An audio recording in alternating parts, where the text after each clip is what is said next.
It's been exactly 2 weeks since Kayla Marrera took her last breath at this location.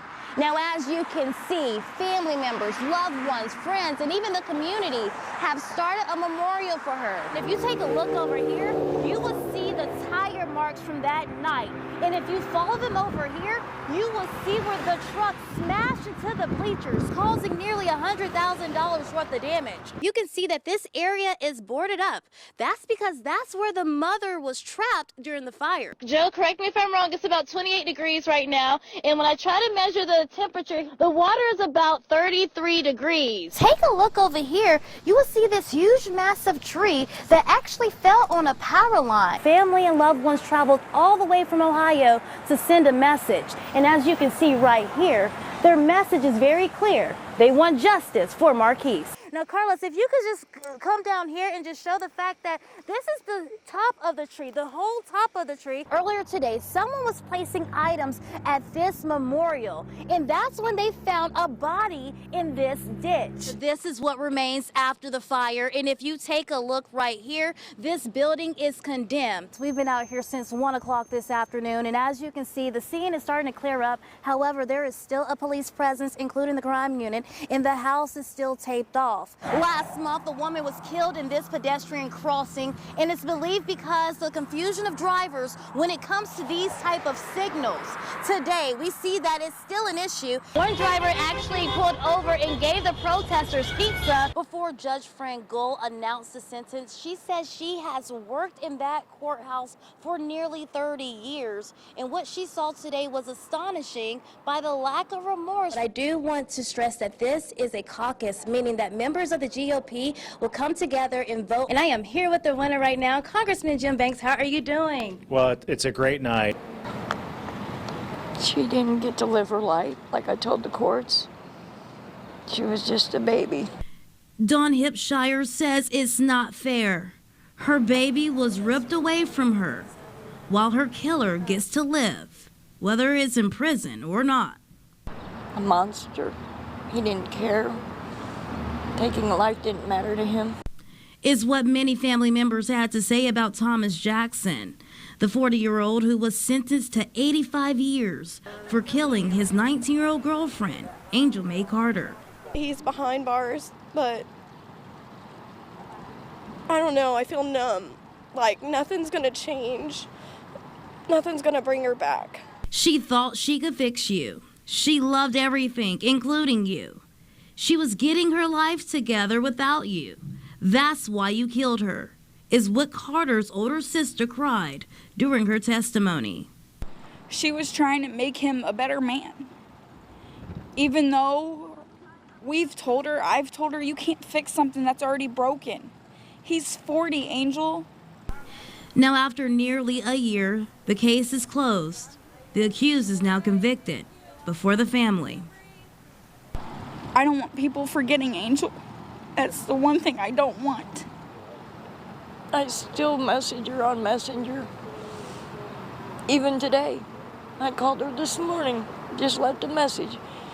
If they ever close down her Facebook, then I'll know she's gone forever, and I can't. I don't want to accept that my baby's gone. In a matter of moments. It's like a burning rubber, burning metal smell, and that smell, you just can't get it out of your head. The unthinkable happened. It's like every time I hear water or see water, I always get that smell because it reminds me of the fire department going to hose. After sleeping for about an hour, the Butler family was woken by smoke and their fire alarm. That was the very first thing, get my kids out. KARI Butler's 6-year-old son with autism, along with her older daughter, Abby, were able to army crawl and get out the house.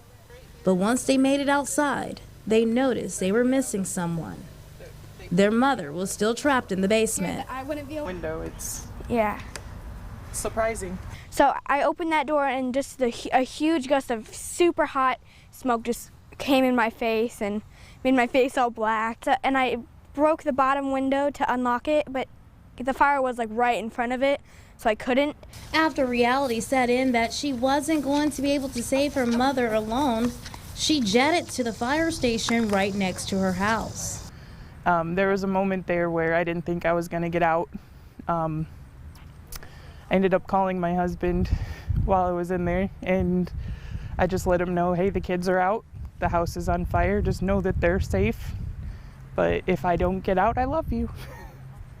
Neighbors did call 911 about the fire, but the fire department wasn't dispatched just yet. But with Abby thinking quick on her feet, she got her mom help in the nick of time. It'll be around 6 to 8 months before the Butlers can go back home.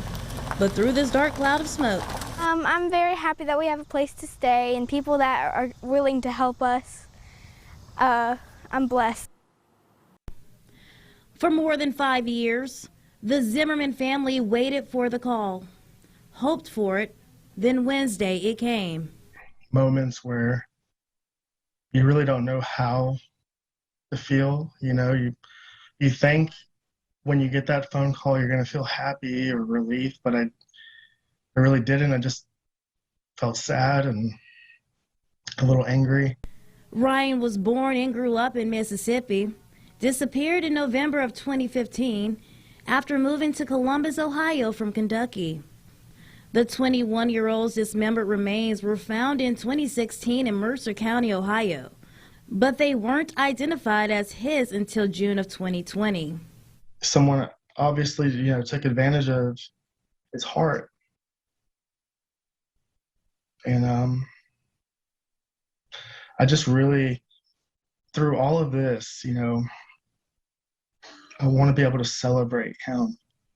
Randy says his brother was one of a kind and the sweetest person who loved his family more than anything. He says his baby brother just wanted to be loved and accepted. And even after his death, he deserves just that. He searched out to people he didn't even know. Like he's just searching for someone to fill a void inside of him. The last time he spoke to his brother, Randy describes the conversation as vague and says Ryan said he just wanted to get away for a little while. I didn't think much of it at the time. And I guess I guess it just makes me think that, at the end of the day, he was probably struggling at that moment.